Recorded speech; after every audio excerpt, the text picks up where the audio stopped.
The Senate Committee on Government Affairs will come to order. Madam Secretary, please call the roll. Senator Daly. Here. Senator Ellison. You.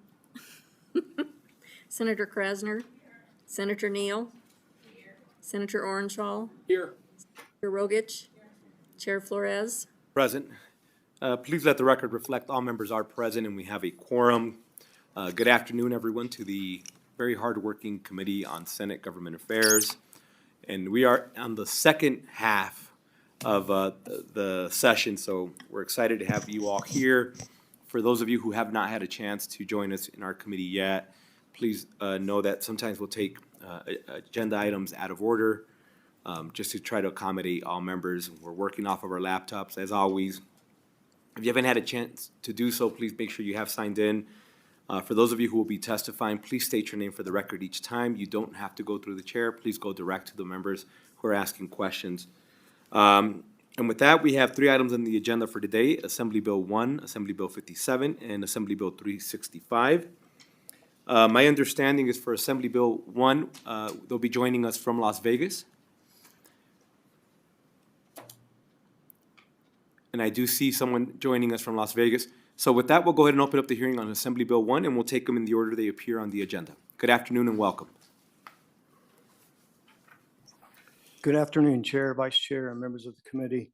My name is Eric Witkowski. I'm the Executive Director of the Colorado River Commission, or the CRC.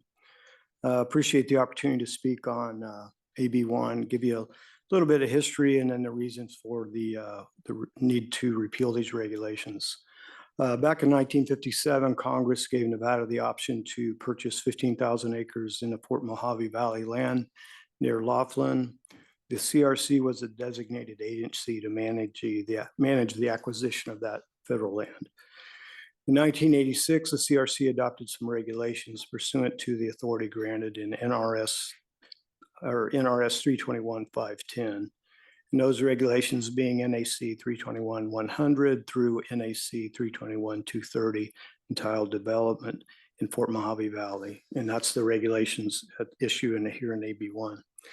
2007, Senate Bill 301, the Fort Mojave Development Law was amended. The Nevada Legislature determined that it was in the public interest to transfer the land the CRC managed to Clark County. And subsequently in 2009, Assembly Bill 554 clarified that NRS 321.480 through 321.536, where the Fort Mojave Valley Development Law was repealed.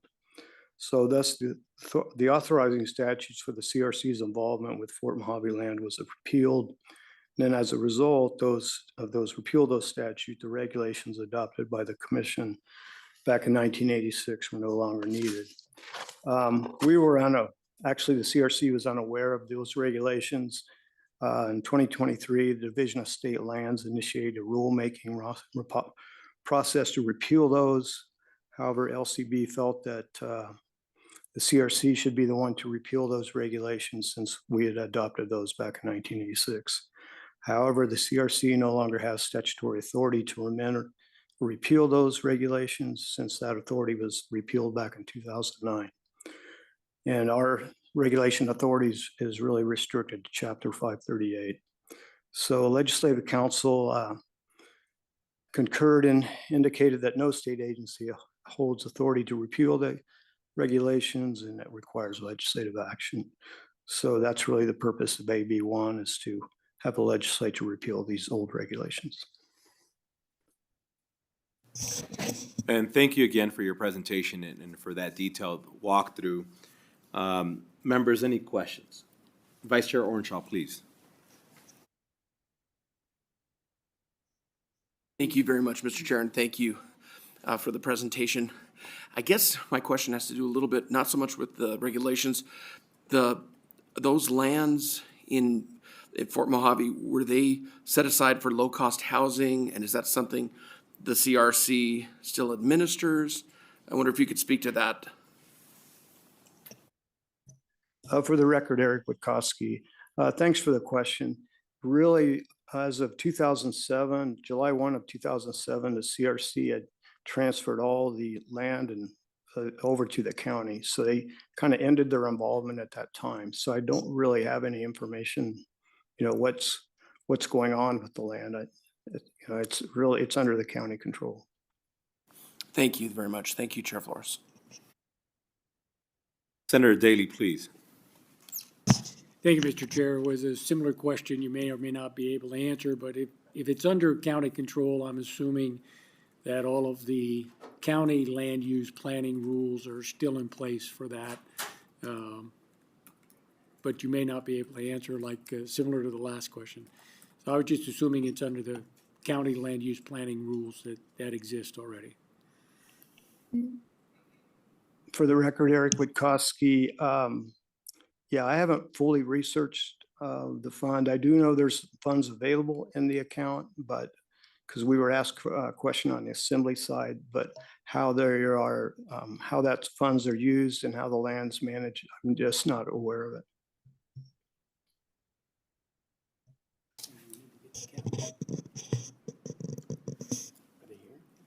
Understood. And we don't have anybody from the county joining us that could answer that question, do we?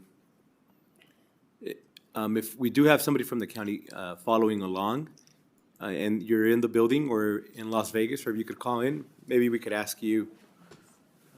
Otherwise, we can always reach out offline. Members, any additional questions? Senator Neal. Thank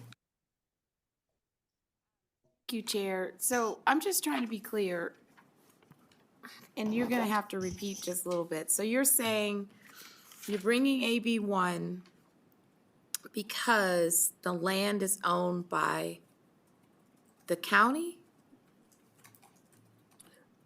For the record, Eric Witkowski, these regulations were adopted by the CRC for us to implement the Fort Mojave Law. The Fort Mojave Law was, the control of the CRC was transferred in 2007 at the end of the session. So they didn't have time to repeal the regulations. So in 2009, they came back and repealed the regulations that enabled they repealed the statutes that enabled the regulations. But the regulations then went dormant, and they've been sitting there ever since. And so when state lands tried to repeal them, that's when this issue came up. But the enabling statutes were repealed in 2009 for those regulations. I guess the thing is, did you mention why did this pop up? Why did this pop up as an issue, right? Because I was going back into the Colorado River Commission records trying to get an understanding on why we're doing a random act of allowing basically for you to repeal regulations. And what was I'm not clear on other than the regulations, what was the issue? Because when I was reading in the Colorado River Commission, it was saying that the Fort Mojave Development Law is approximately 9,000 acres of land, and it was land that could be developed or disposed of, and it was with prior concurrence of the Clark County Board of Commissioners. They had some net proceeds from the sale and other disposal. So what is exactly going on? Colorado Commission feels that they can have control over this, or the county, they just want the county to have total control over this and no longer a concurrent approval system. I'm not clear on the issue. Skip the reg part. What's really happening? In 2007, the legislature transferred the CRC's authority over the land to Clark County. And then 2009, they repealed the statutes that were in place for CRC to have any jurisdiction over that land. And then the underlying regulations were not repealed in 2009, so they've just been on the books since that time. So the CRC no longer wants to have control over this land. Yeah, that control was transferred in 2007. The land was transferred in 2007. The statutes were repealed in 2009. As of July 1 of 2007, the CRC no longer had any possession of any of the property or land. And in 2025, everybody got the aha moment that that was now what had been going on? Yes, for the record, Eric Wikoski, what happened was when the Governor Lombardo came in, he wanted all agencies to review regulations to see if there's any old stale regulations. The state lands reviewed their regulations. They oversee a lot of chapter NAC, the 300 series. They found these regulations. They went and did a workshop and then proposed to LCB to repeal the regulations. And that's when Legislative Council said, well, wait a minute, the CRC adopted those in 86, so they probably should be the ones to repeal the regulations. But the dilemma now is the CRC doesn't have any jurisdiction over those regulations. Our regulation authority is restricted to chapter 538. And so I don't have any authority under these regs any further. So Legislative Council's advice was to do a legislative approach here so that these regulations could be repealed by the legislature. Okay, thank you.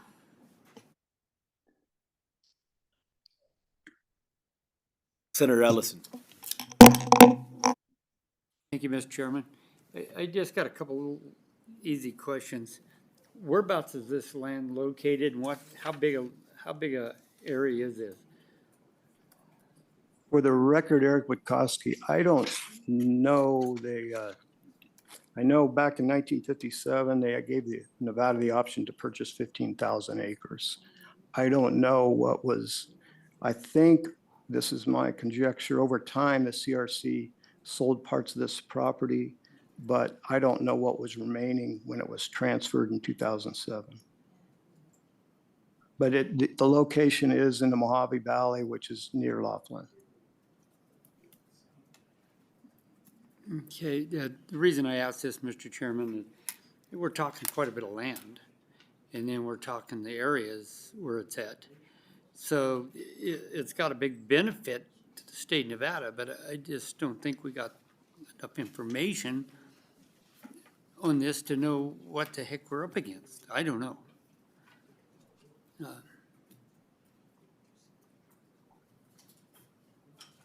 And I do know that we'll hopefully have an opportunity to chat with the county as well to just get some cleanup on some of the other questions that have been posed by the committee. So we'll be sure to follow up. Okay, the other thing is they said they had 15,000, they might have sold some off. But you know, that could be used for, also expanding, you know, water out of the Colorado River. Who knows? Yeah, thank If you. I may, yeah, okay. Yes, please proceed. Well, yeah, just for the record, I mean, any sales that would have, And sir, I apologize, and I don't mean to cut you off. If I could just have you state your name for the record. yes. Yeah.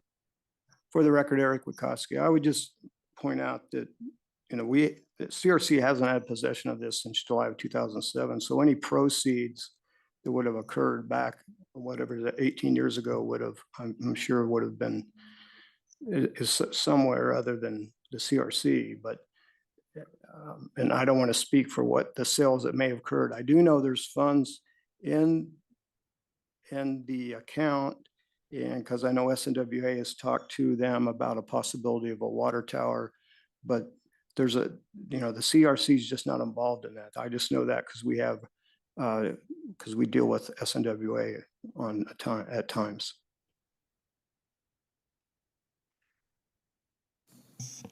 Thank you. And I do know that we have our committee counsel who would like to jump in and help provide some clarification. Ms. Clarkson, please. Thank you. For the record, this is Heidi Clarkson with the Legal Division of the Legislative Council Bureau. I just wanted to clarify for the record, in case it's helpful to the committee members, that the provisions of AB1 do not have any effect on the regulation of the actual land that was part of this Fort Mojave Valley Development Law. All of all this bill does is to void certain regulations that had been adopted previously by the Colorado River Commission when they did have statutory authority over this land. When the authority over the land was transferred from the CRC by the legislature to the Board of County Commissioners in Clark County, there was just an inadvertent timing issue where there was no regulatory authority was given to another state agency. So currently, the Board of County Commissioners has authority over the land. These regulations currently have no legal effect because they were adopted by the CRC. The CRC no longer has any statutory authority over this land.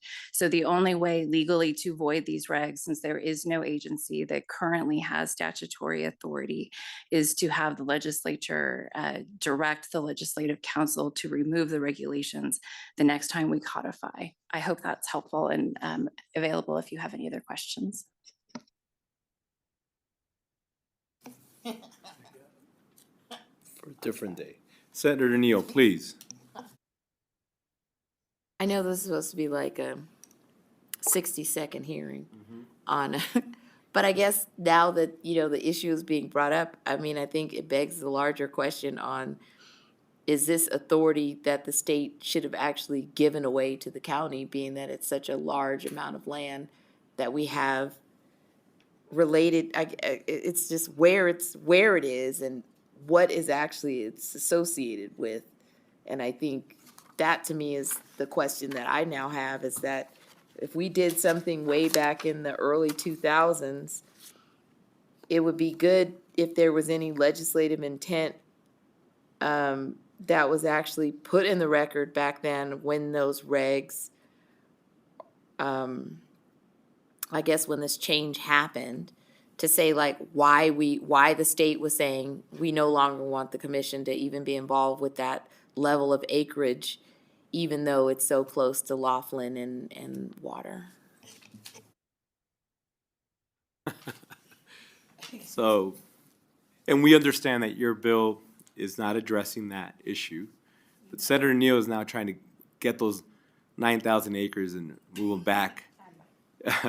I say that sarcastically, or maybe Senator Ellison wants to make sure Elko gets access to them.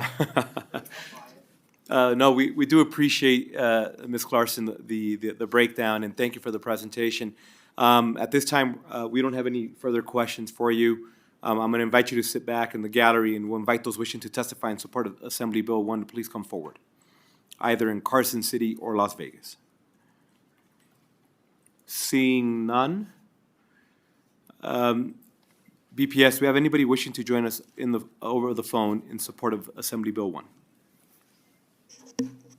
Chair, your public line is open and working, but you have no callers at this time. Thought this bill would have been a lot more exciting, at least an hour of testimony, but I guess not. We'll stay on the phone. BPS, do we have anybody wishing to testify in opposition to Assembly Bill 1? Chair, you have no callers at this time. Anybody wishing to testify in opposition, Carson City or Las Vegas? Seeing none, anybody wishing to testify in the neutral position of Assembly Bill 1, Carson City or Las Vegas? Seeing none, BPS, do we have anybody wishing to join us over the phone in the neutral position for Assembly Bill 1? Chair, your public line is open and working, but you have no callers at this time. Thank you. And I don't know if you'd like to do any closing remarks, sir. It's not necessary, but should you wish to do any closing remarks, please feel free to come forward.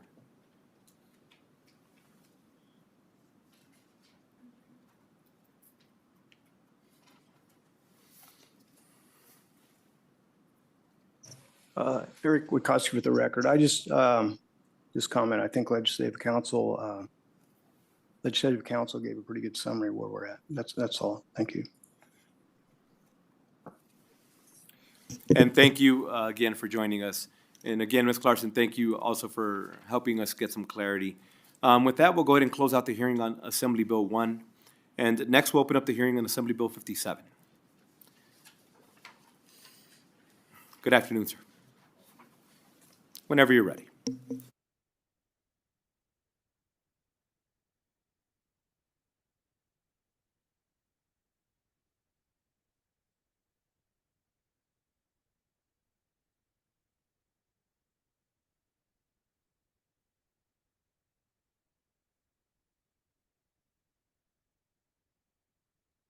Sir, it's right on the mic.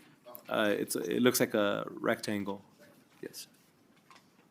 Thank you. Good afternoon, Chair and Vice Chair and members of the committee. My name is Eric Antel, the Deputy Administrator for the Nevada Division of Forestry. I'm here today. Thank you for the opportunity to present AB 57. AB 57 is a bill that transfers certain duties related to the Nevada Interstate Mutual Aid System under NRS 414 to the State Forester Fire Warden under the Division of Forestry and the State Department of Conservation and Natural Resources from the Nevada Department of Emergency Management. These duties are pertaining to wildfire suppression and wildfire suppression only. All hazard mutual aid will still fall under the Nevada Department of Emergency Management. And then with the provisions of the bill also include that the State Forester Fire Warden and the Chief Emergency Manager will hold a committee, both as co-chairs for the committee for the Nevada Interstate Mutual Aid System. In reality, this bill is really house cleaning. So many years ago in 2008, during the Great Recession, the Nevada Division of Forestry attained the authority through NRS 474 to provide all hazard response to all counties. That NRS was eliminated, and the Division of Forestry only did wildland fire suppression from there on. So this bill is to help clean and provide house cleaning to really in reality today. So I'd like to provide a real-time example. So if you think of the Davis fire, and originally the Davis fire, the call breaks out and goes to Truckee Meadows 911. So they funnel that call and make a response. The first oncoming resources on that scene establish a footing or anchor into that fire. They realize that they're not able to catch it at that moment. They notify dispatch. That dispatch system then notifies their mutual aid. So friends and neighbors or other adjoining local resources within the first 24 hours that are available. That system is what is the Nevada Mutual Aid. So in the current bill is that dispatch center would then reach out to the Nevada Department of Emergency Management and notify a bigger mutual aid system. The Division of Forestry retains these agreements as mutual aid to facilitate wildfire response across the state of Nevada. So what happens is DM and NDF go into conjunction, and both duty officers are basically being notified about the same thing. So if this bill passes, then that same example, that dispatch center then calls NDF. NDF would then transfer that fire into the interagency dispatch center, which then opens more mutual aid and other responses to get to the scene faster. And that is my report on mutual aid. Thank you for the opportunity, and I'm available for questions. And thank you again for the presentation and for that real-world example of what exactly we're trying to do. Senator Neal, please. Okay, I only have one question. So, and this is probably out of, so in section 8, because both entities, Division of Emergency Management and Division of Forestry, will be eligible to submit basically, if someone asks for reimbursement, what does that really look like, I guess, on the finance side, right? So when we normally just see one agency talking about reimbursement, the delays and all of that. So both agencies will now be able to submit. And typically, there are budget implications with that, right? Because one, your payments don't come in on time. Sometimes they're delayed. So just kind of talk to me about the reality of Section 8, Sub 5, where the reimbursement may be facilitated upon request through the Division of Emergency Management and Division of Forestry. Thank you for the question, Senator. Eric Antel, Deputy Administrator for the record. It's a very good question, and it's a complex answer, so I'll try to make it short. With inside mutual aid, within that 24 hours, there should be no cost. The idea of mutual aid is to get as many resources and the appropriate resources on scene as fast as appropriate and the closest resources. The moment that clock goes over 24 hours, then there's a cost all the way back into the beginning of the response. That action of wildfire reimbursement takes place under the Division of Forestry in our normal fire billing system. When a resource is currently activated under the emergency management, it's a term called EMAC, so that's Emergency Mutual Aid Compacts. So they funnel that billing to DEM. DEM then submits it to NDF for reimbursement. And so this just, and so basically we'll see both agencies in the other committees if somebody doesn't get paid. That's the way I interpret it. If I may, Senator, Eric Cantel for the record. You would be unlikely to see a bill for one of the same resources from both agencies. In different actions, you may see different bills that are appropriate for each agency. So in the complexity of fire response, the example I gave in the Davis fire, if we go a little bit further, what happened in reality is all of the resources were depleted. Utilizing, so local government, all hazard for vehicle accidents, structure fires, et cetera, needed backfill. So the Department of Emergency Management and the Division of Forestry worked in conjunction to move resources from southern Nevada, from Las Vegas in particular, into the Washoe area. That cost was submitted to the Department of Emergency Management because it was not fire related. It was not that asset being called to the Davis fire.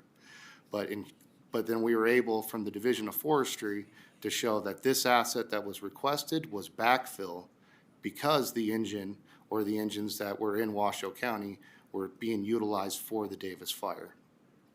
And when the two agencies don't work together or do both duties, you can imagine the complexities of capturing in a live event.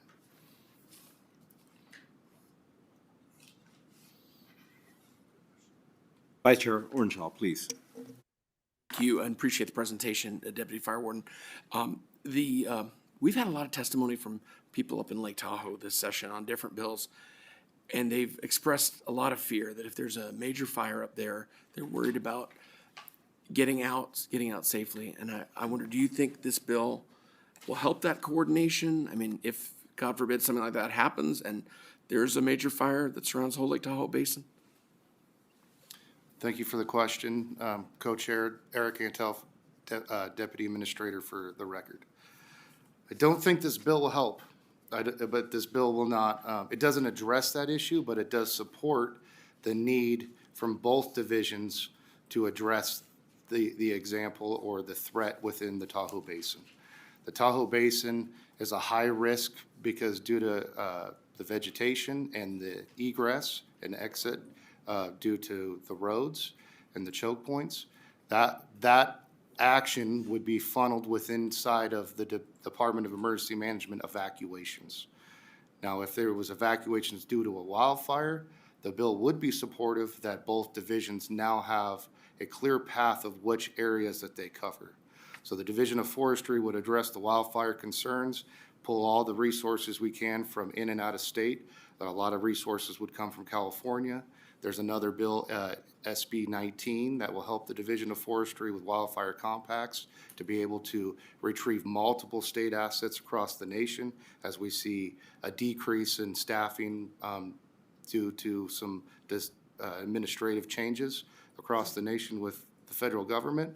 So this will help us defend our state and help get multiple resources that are not just, so we won't be as reliant on the federal government as we have in the past.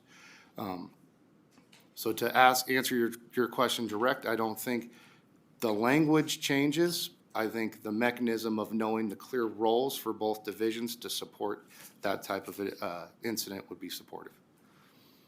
Thank you very much. And Chair, may I indulge me in a brief Please, follow-up? please Thank do. you. Right now, are you seeing most forest fires in Nevada from natural causes or man-made? And if they're man-made, could you tell us kind of what those causes are that you're seeing? Thank you for the question, Eric Antel, for the record. Historically, most fires are caused by human cause. So we call them stupid human tricks. So that ultimately could be, a lot of it comes from sheer ignorance. So dragging chains as towing a trailer and it's sparking on a roadway, or parking on dry grass, or smoking in dry grass, etc. Even using lawn equipment when the vegetation is conducive to catching a spark. I think last year, and please don't quote me because I don't have the number, but I believe last fire season, 86% of the fires we had in the state were human caused. A lot of these fires are very hard to determine that they're human caused, so they go undetermined. But we know that, watching with the National Weather Service, that there was lightning in certain areas. When there is not lightning in certain areas, there's a lot of fires are caused generally, or some of the fires are caused around infrastructure, so power poles, etc., when they receive a bird strike. But in areas where there is no power pole, there is no lightning, it's determined to be human caused. And collectively, the way that we address that as the Division of Forestry is we follow through local government. Overall, we follow the tenets of the National Cohesive Wildfire Strategy, and one of those is safe fire-adapted communities, and really educating the public of what they need to do in their role to present or to keep wildfires, the Smokey Bear campaign, if you will. Thank you. I appreciate the answer. And Chair, a brief follow-up. Just you mentioned the man-made causes. Are you seeing fireworks being used in areas of forestry causing forest fires? Thank you for the question, Eric Antel. For the record, we do see fires caused by fireworks. It is not as prevalent as in the past, so that does show that public outreach is increasing, as well as law enforcement presence during events such as the 4th of July, where we see the use of fireworks, or legal fireworks. Thank you. Thank you, Chair. Members, any additional questions? Senator Daly, please. Thank you, Mr. Chair. And I had a couple of questions, but just comments on the first thing. The way I was looking at Section 8, what Senator Neal was asking about that is, there's a separation. So you guys have the fire part, the Department of, the Military Department of Emergency Management. They have all the other stuff. So I know there was an audit recently where we weren't billing like we were supposed to. Who was dropping the ball there? Thank you for the question, Senator Eric Antel, for the record. And you are correct. That is a part of, on both parts. So the bills that the Department of Emergency Management would capture would be law enforcement, the National Guard if they're deployed for law enforcement, evacuation costs, emergency management costs at the local county level, facilitation sometimes of support of an incident command post, etc. So many different things to build the small city and the big infrastructure to support a fire. The Division of Forestry picks up the fire suppression costs, the resources that are responding. In the recent audit with the fire billing, those, I'd have to go back and look that if there was any findings with the audit within the conjunction or the trades of funds between the two divisions. But most of that billing is pretty clean because they are separated by nature. The division, I don't think most emergency managers would even know how to bill the Division of Forestry for the services that they render to support a wildfire. But we do see within the current bill today that, or the current NRS today, that fire departments do reach out to DEM and ask for reimbursement. and then that bill gets funneled to the Division of Forestry for reimbursement. Understood. And in the audit aside, I understand they're going back and cleaning that up, and that there were a lot of issues, and hopefully that'll be better.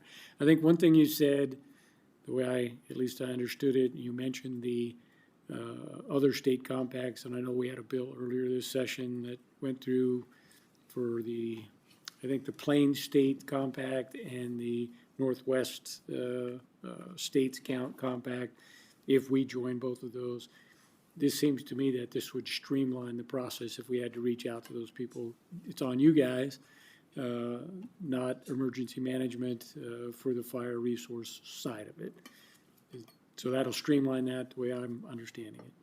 That is correct. And for the record, Eric Cantel. Thank you, Senator. So my only question on the bill, so section 5, subsection 2, C1, where it says not more than 19 voting members, each of whom is appointed jointly by the chief of the Division of Emergency Management and the State Forest Fire Warden.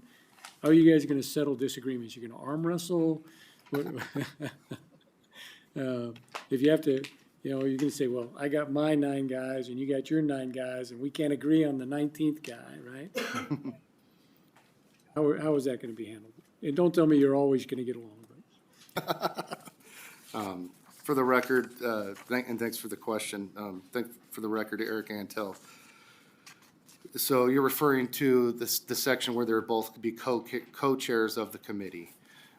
So they are non-voting members to that committee. So Understood, but I'm talking about the 19 voting members which are jointly appointed. Are you settling that dispute when you're appointed? And that's a great question, and honestly, Senator, I don't have the answer today. I do have, and Brett, I know that Brett Compston, the Chief of Emergency Management, is here today, so I will phone a friend if that's okay, since he will be one of these co-chairs. I told him I wouldn't do it, but I'm gonna do it. And I'm not sure which one is gonna win the arm wrestling match, but, that could be the way. We have to make an amendment, Mr. Chair. Good afternoon, Brett Compson, Administrator for the Division of Emergency Management. The answer is, hopefully we have a great working relationship. I can tell you at the point now, between myself and Fire Warden Casey, that we are in a great place between the two agencies. I cannot promise that will continue to exist in the future when we rotate out, but I think that is a huge part of state government is working together to be able to find commonality in how we do this. This bill is hugely beneficial with the modification.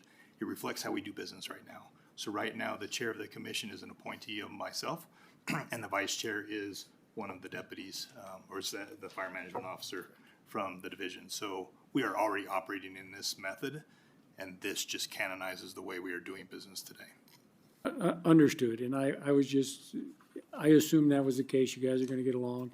It says up to 19, you could have far fewer, you could have potentially only 2.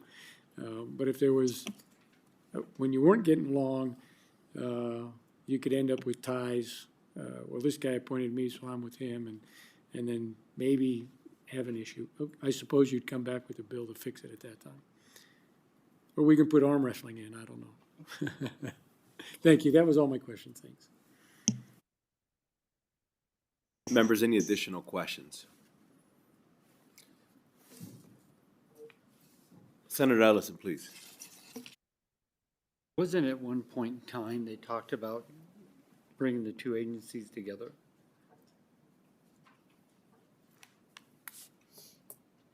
Brett Compson, Division of Emergency Management. Sir, not to my knowledge, but as a new administrator, I don't have the historical on that. Obviously, we are making the transition, or we believe we're making the transition to the Office of Emergency Management within the Governor's Office. So I can't give you the history of if that was a merger or not. At this point, I would not recommend it because the special skills that the Division of Forestry has, we just simply do not have that capability within the division, as well as all the other ancillary things that they do with forest management and land management within the state. Those are far exceed the capabilities of what I have within the Division of Emergency Management and the specialization that we have. I thought there was probably before. Members, any additional questions? Seeing none, thank you both for the presentation again and answering our questions. I'd like to invite those wishing to testify in support of Assembly Bill 57, either in Carson City or Las Vegas, if you could please come forward. Good afternoon. Welcome.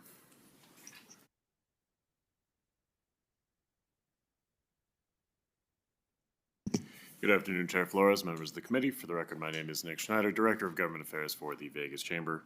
We're here in support of AB 57 as we believe that this will increase efficiencies as well as better align the state resources we have in addressing wildfire emergency response.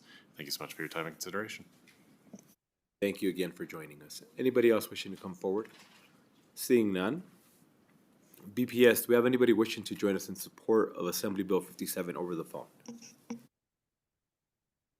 Chair, your public line is open and working, but you have no callers at this time. Thank you. BPS, we'll stay with you. Is there anybody wishing to join us in opposition to Assembly Bill 57? Chair, you have no callers at this time. Thank you. Is there anybody in Carson City or Las Vegas wishing to testify in opposition to Assembly Bill 57?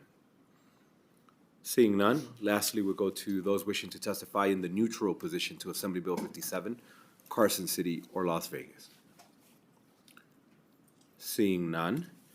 BPS, do we have anybody wishing to join us over the phone in the neutral position for Assembly Bill 57? Your public line is open and working, but you have no callers at this time. Thank you. Any closing remarks you may have?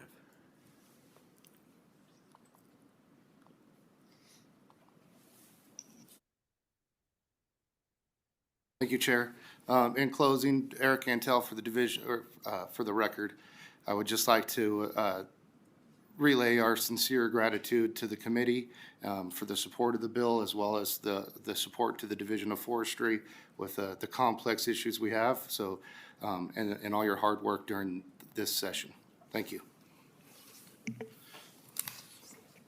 And thank you again for joining us.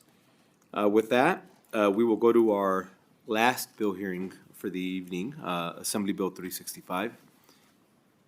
Good afternoon, welcome.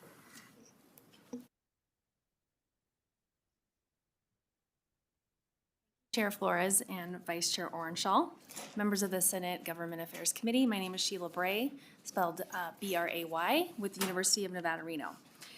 Assembly Bill 365 is a cleanup bill related to the evaluation and research of medical cannabis use. The University of Nevada, Reno School of Medicine is currently required to prepare and present a quarterly report to the Interim Finance Council on the research and evaluation of medical cannabis within the school. This statute was added as part of Assembly Bill 453 in the 2001 legislative session by Assemblywoman Chris G. at that time. UNR Med has not and is not conducting any research on medical cannabis. UNR Med has asked for this cleanup bill to repeal areas of NRS 678 as noted in Section 2 of Assembly Bill 365. Those sections include 678C.700 through .730. Section 1 of the Assembly Bill simply eliminates NRS 678C.710 as referenced in the requested repeal Section 2 of the bill.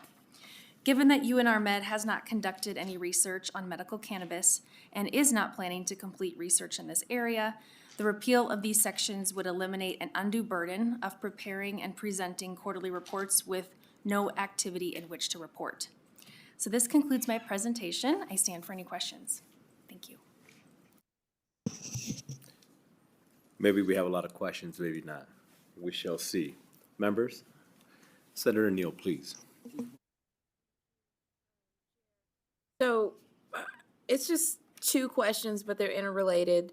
So under 678C 730, did you guys ever, I know you didn't have any participants because I was able to go back and look at the reports when Amy Stevenson was GFO, but did you ever receive any grants, monies? Do you have money sitting in an account? Because actually in 678C 730, which actually was law or became law in 2019, you guys were allowed to have an account that was administered by Department of Administration, UNR, and you could get interest from that account. Did you guys ever get an allocation?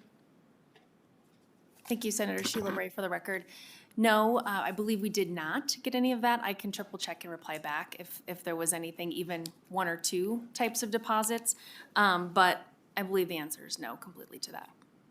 So no grants, nothing. So basically, a program was created, then a bill was brought in 2019 that basically gave you the authority to evaluate and then get grants, and then no one ever signed up for the clinical trial. Sheila Bray, for the record, I believe that's correct. Yes. Senator Daly, please. Senator Neal and Senator Daly were synchronized. And I think Mr. Alejandro wants to come up and join the presentation as well. No? Ah, understood. Senator Ellison, please. Colleague for bringing that question up. So you guys are going to be starting from scratch. You haven't got any special request into any kind of government grants or anything like this to move forward, right? So where are you going to get the money from to get started to do this? Thank you, Senator Ellison. Sheila Bray, for the record. So the UNR School of Med has not done any research in this area, and so that account was set up specifically with the intent or thought that this could happen, and there would be a special report with IFC reports back up on those updates, but it has not been done. There's been no research in this area in particular, and there's no intent to. So we're just hoping to clean this up so that we don't have to come back with a IFC report quarterly of 0, 0, pretty much every time. So we're just hoping to have a cleanup bill. Please follow up.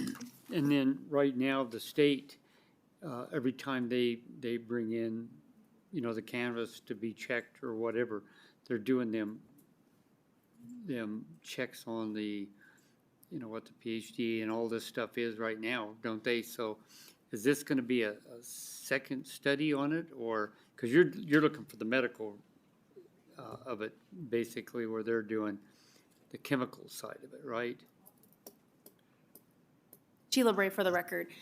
From the perspective of the UNR School of Medicine, they are not conducting any research in this area. So if they were, they would have to report that and provide a reply, but they're not. And so this is just to clean it up and say, we're not going to do it, take it out of statute, and then also that reporting requirement would go away. Clarification I was hoping to get. Members, any additional questions? Seeing none, again, thank you for the presentation. Mr. Alejandro, are you sure you don't want to come up and join this presentation? All right, at this time, we'll invite those wishing to testify in support to please come forward. Good afternoon. Anybody in Carson City or Las Vegas, please come forward. Good afternoon, Chair, members of the committee. For the record, Alejandro Rodriguez, Director of Government Relations for the Nevada System of Higher Education. Just very briefly, and she's in support of this bill, and we urge your consideration and your support. Thank you so much. And thank you. Anybody else wishing to testify in support of Assembly Bill 365? Seeing none, BPS, do we have anybody wishing to join us over the phone? Chair, your public line is open and working, but you have no callers at this time. Thank you. At this time, we'll invite those wishing to testify in opposition to Assembly Bill 365 to please come forward. Seeing none. BPS, do we have anybody wishing to testify in opposition to Assembly Bill 365? Chair, you have no callers at this time. Understood. And lastly, we'll invite those wishing to testify in the neutral position to Assembly Bill 365, Las Vegas or Carson City. Seeing none. BPS, do you have anybody wishing to join us in the neutral position for Assembly Bill 365? Chair, your public line is open and working, but you have no callers at this time. Understood. Thank you. Any closing remarks? No closing remarks. Alejandro, you still sure you don't want to do the closing remarks here? All right. We gave you 3 opportunities. All right, with that, we'll go ahead and close out the hearing on Assembly Bill 365. Thank you all for joining us in this very eventful Senate Government Affairs Committee. Lastly, on the agenda, we have public comment. Anybody wishing to join us for public comment, Carson City or Las Vegas? Seeing none. BPS, do we have anybody wishing to join us for public comment? Chair, your public line is open and working, and you have no callers at this time. All right, and with that, members, I just want to give you a quick lay of the land. We will not be meeting this Friday, so you can plan accordingly with family, driving, etc. We will be back here at 3:30 on Monday, and we are hoping to try to squeeze in 4 or 5 bills Monday, and then the same thing for Wednesday of next week, with the objective of trying to avoid Fridays to the extent we can. Now, we've seen quite a bit of bills were sent over, so Fridays inevitably may have to start sooner than we'd like, but we're going to try to avoid it to the extent possible. So with that, just be ready. We'll have at least 4 to 5 bills, and if we can squeeze another short one in there, maybe 6. And expect that for Monday and Wednesday. Thank you all. I hope to see all of you later tonight, and this meeting's adjourned.